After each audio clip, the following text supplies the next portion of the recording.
নমস্কার শ্রোতা বন্ধুরা, কেমন আছেন সবাই?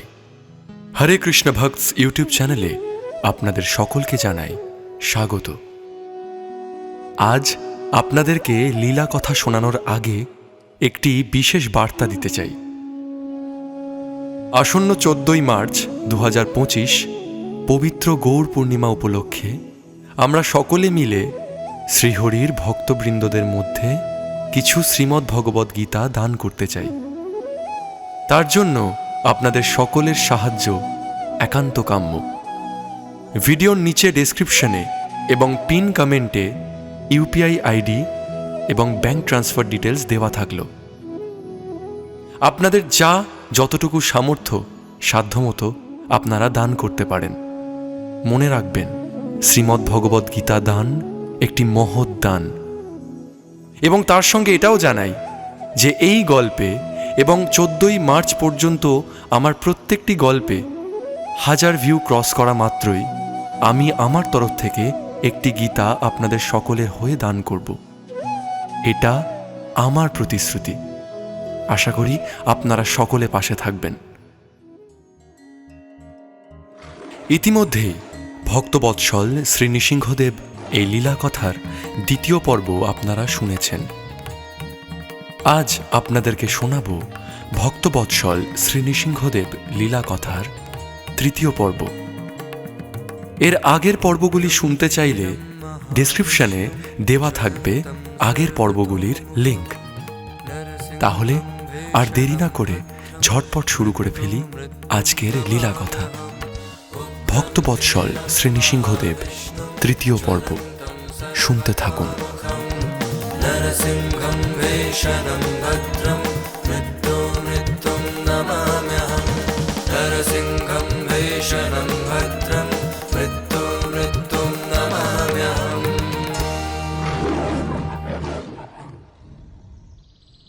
সর্বদা প্রহ্লাদকে শ্রীহরি স্মরণ করতে দেখে একদিন পুরোহিতেরা প্রহ্লাদকে বলে, প্রহ্লাদ, ত্রিলোক বিখ্যাত রাজা হিরণ্যকশিপুর পুত্র হয়ে তুমি জন্মেছ।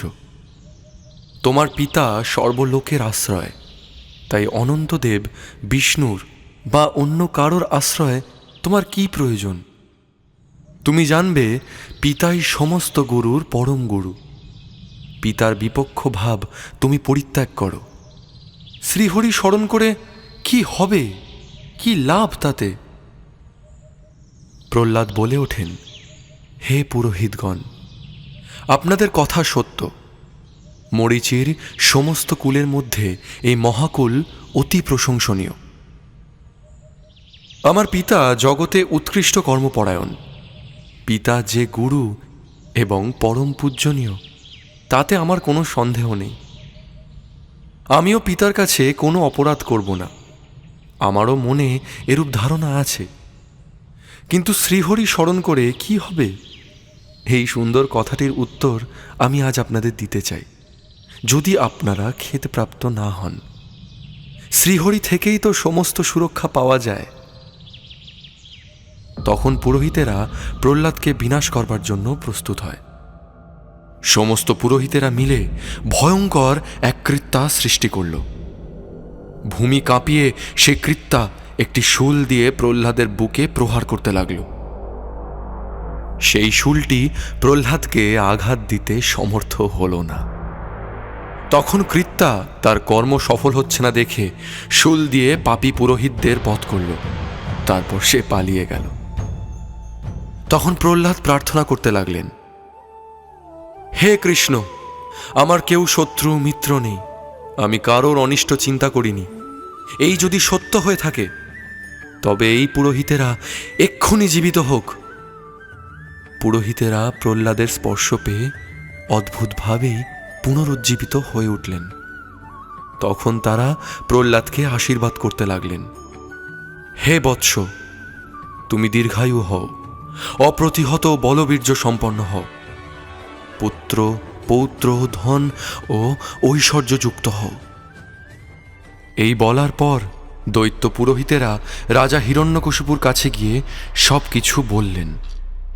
কৃত্যাও স্বয়ং প্রহ্লাদের কাছে বিফল হয়েছে শুনে প্রহ্লাদকে ডেকে এনে হিরণ্যকশিপু প্রশ্ন করলেন, প্রহ্লাদ, তুমি অতি প্রভাবশালী। তুমি কি কিছু মন্ত্র জানো, নাকি এটা তোমার স্বাভাবিক কর্ম? পিতাকে শ্রদ্ধা জানিয়ে প্রহ্লাদ বললেন, পিতা, আমি মন্ত্রও জানি না, আমার কাজগুলি স্বভাবসিদ্ধও নয়। হৃদয়ে শ্রীহরি আছেন, তিনিই জানেন। আমি শুধু এটুকু জানি, আমি যদি কারো অনিষ্টের জন্য নিজেকে কারণ না করি, তবে পাপ দুঃখ আমার কাছে আসতেই পারবে না। কায় মনোবাক্যে কেউ যদি অন্য কাউকে পীড়া দেয়, তবে সেই পরপীড়াই বীজ রূপে থাকে। সেই বীজ থেকেই প্রভূত অশুভ ফল ফলতে থাকে। পণ্ডিত লোকেরা নিজেকে পবিত্র রাখার উদ্দেশ্যে কৃষ্ণ ভক্তি অনুশীলন করেন। সর্বদা সর্বত্র শুদ্ধচিত্ত ব্যক্তির দুঃখ যাতনা কোথা থেকে আসবে? এ কথা শুনে দৈত্যরাজ প্রচণ্ড ক্রোধে প্রহ্লাদকে বিনাশ করবার জন্য ব্যবস্থা শুরু করল। কিছু সিপাহী বহু উঁচু এক পাহাড়ের উপর থেকে প্রহ্লাদকে নিয়ে খুব জোরে ছুঁড়ে মারল মাটির বুকে। জগদ্ধাত্রী ধরিত্রী দেবী প্রহ্লাদকে ধারণ করলেন। প্রহ্লাদকে সুস্থ দেখে ভয়ঙ্কর মায়াবী শম্বরাসুরকে সিপাহীরা ডেকে আনল। শম্বরাসুর সহস্র কোটি মায়া সৃষ্টি করে প্রহ্লাদকে বিনাশ করতে চেষ্টা করল। প্রহ্লাদ কৃষ্ণ স্মরণ করতে লাগলেন। ভগবানের সুদর্শন চক্র দ্বারা সহস্র কোটি মায়া নষ্ট হয়ে গেল। এ কথা শুনে দৈত্যরাজ ভীষণ ভয় পেল। তারপর শুক্রাচার্য স্বয়ং প্রহ্লাদকে নীতিশাস্ত্র শিক্ষা দিতে লাগলেন। একদিন শুক্রাচার্য বললেন, মহারাজ, প্রহ্লাদ এখন নীতিশাস্ত্র শিক্ষা লাভ করেছে। হিরণ্যকশিপু তখন প্রহ্লাদকে প্রশ্ন করল, প্রহ্লাদ, বন্ধু শত্রু মধ্যস্থের প্রতি রাজা কীরকম ব্যবহার করবে? মন্ত্রী মন্ত্রণা বিষয় বুদ্ধিদাতা অমাত্য বাইরে ও ভেতরের লোক, চর চোর যাদেরকে জোর করে দাসত্ব স্বীকার করানো হয়েছে, তাদের সম্বন্ধে এবং অন্য ব্যক্তিদের সম্বন্ধে কর্তব্য বা বিধান কি? তুমি বলো, তোমার মনোভাব জানতে চাই।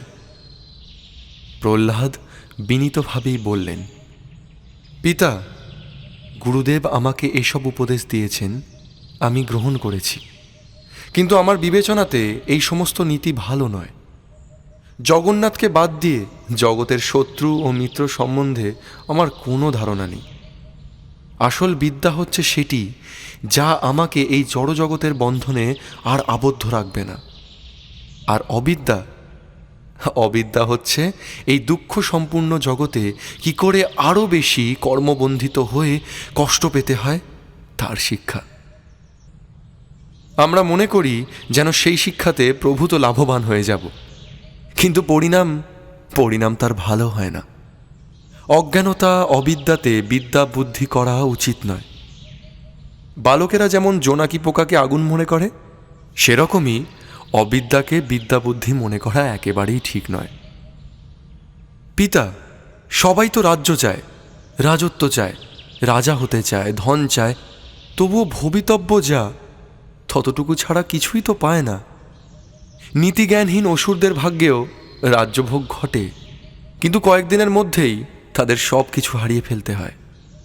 একমাত্র অনাদি অচ্যুত পরমেশ্বরের প্রীতি উদ্দেশ্যে সব শিক্ষা সব কর্ম নিয়োজিত হলে চিরকালের জন্য সমস্ত ক্লেশের ক্ষয় হয়। এ কথা শুনে হিরণ্যকশিপু ক্রোধে প্রহ্লাদের বুকে সজোরে পদাঘাত করে। জ্বলন্ত অগ্নির মতো হয়ে তার মন্ত্রীদের বলে ওঠে, হে বিপ্রচিত্ত, হে রাহু, হে বল, তোমরা এক্ষুনি একে পাথরে বেঁধে মহাসমুদ্রে নিক্ষেপ করো। এই দুরাত্মা থাকলে সমস্ত লোক এর অভিমত অবলম্বন করবে। আমার রাজত্বে আমার বাণী একমাত্র থাকবে। দুরাত্মা প্রহ্লাদের কোনো মন্ত্র থাকবে না, কোনো মতামত থাকবে না। যাও, ওকে চিরতরে ডুবিয়ে দাও, যাও।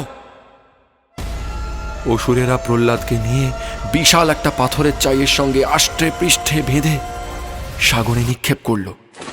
তারপরেও বহু পরিমাণে পাথর নিক্ষেপ করল, যাতে নিমজ্জিত প্রহ্লাদকে চাপা দিয়ে ফেলা যায়। হঠাৎ করে যেন সমুদ্রকে অনেক পর্বত দিয়ে আবৃত করা হলো। প্রহ্লাদ শ্রীকৃষ্ণের ধ্যানে মগ্ন হতে লাগলেন। সেই সময় সমুদ্র চঞ্চল হয়ে উঠল, বসুন্ধরা কম্পিত হল। পর্বত সরে গেল। প্রহ্লাদ সহ সমুদ্রের কিছু তলদেশ ওপরে উঠে এলো। প্রহ্লাদ যেন স্বপ্ন থেকে জেগে উঠলেন। তারপর তিনি স্তুতি করতে লাগলেন, হে ভক্তের ভগবান, হে অভক্তের ভগবান, তোমায় প্রণাম।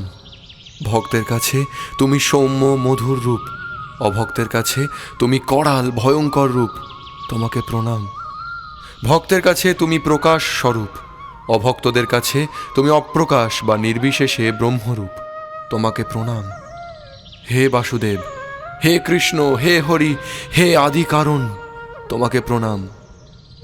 তদ্গত চিত্তে প্রহ্লাদ শ্রীহরি স্তব করতে লাগলেন। তখন ভগবান শ্রীহরি হঠাৎ আবির্ভূত হলেন। প্রহ্লাদ সম্ভ্রমে উঠে পড়ে শ্রীহরির পাদপদ্মে প্রণতি নিবেদন করলেন। তারপর প্রহ্লাদ বললেন, হে আরাধ্য প্রভু, হে শরণাগতের দুঃখহারী কেশব, আমার প্রতি প্রসন্ন হও, আমাকে দর্শন দিয়ে পবিত্র করো। ভগবান শ্রীহরি বললেন, প্রহ্লাদ, আমার প্রতি তোমার স্থিরতর ভক্তির জন্য আমি প্রসন্ন হয়েছি। এখন আমার কাছ থেকে ইচ্ছে মতো বর চাও। প্রহ্লাদ বললেন, হে নাথ, হে অচ্যুত, আমার কর্মবিপাকে জগতে হাজার হাজার বার জন্মগ্রহণ করলেও প্রতি জন্মে জন্মে যেন তোমার প্রতি আমার সর্বদা ঐকান্তিক ভক্তি লাভ হয়। বিষয়াসক্ত লোকেরা বিষয়ভোগে যেমন অবিচলিত প্রীতি বিষয় চিন্তা ছাড়া থাকতে পারে না, তেমনি তোমার চিন্তা আমার মন থেকে যেন অপসৃত না হয়। শ্রী ভগবান বলে উঠলেন, প্রহ্লাদ, আমার প্রতি তোমার স্থির ভক্তি তো আছেই, এখন আরো কিছু অন্য বর প্রার্থনা করো। প্রহ্লাদ বলে উঠলেন, হে আরাধ্য প্রভু, আমি যখন তোমার স্তব করতে উদ্যত হই, অমনি আমার পিতা আমার প্রতি বিদ্বেষ করতে শুরু করে। সেজন্য তার যে অপরাধ হয়েছে তা বিনষ্ট হোক। তার নির্দেশে অনেক অসুর আমাকে অস্ত্রাঘাত করে, আগুনে নিক্ষেপ করে, জ্বলন্ত তেল কড়াইতে ফেলে, বিষ খাওয়ায়, সমুদ্রে ছুঁড়ে মারে, পাথরে চাপা দেয়।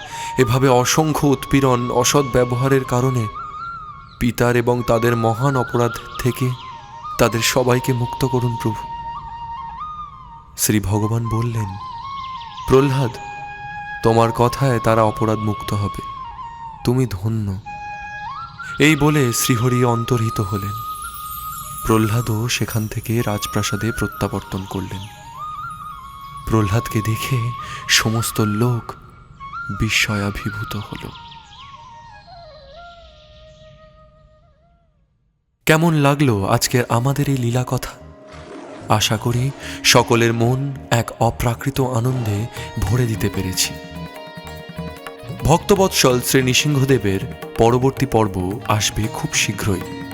তা শুনতে হলে অবশ্যই চোখ রাখতে হবে হরে কৃষ্ণ ভক্তস ইউটিউব চ্যানেলে। সকলে ভালো থাকুন, সুস্থ থাকুন, ভগবানের অপ্রাকৃত নাম জপ করতে থাকুন। হরে কৃষ্ণ। মৃত্যু মৃত্যুম নমাম্যহম উগ্রম বীরম মহাবিষ্ণুম জ্বলন্तं সর্বতোমুখম নরসিংহম ভীষণম ভদ্রম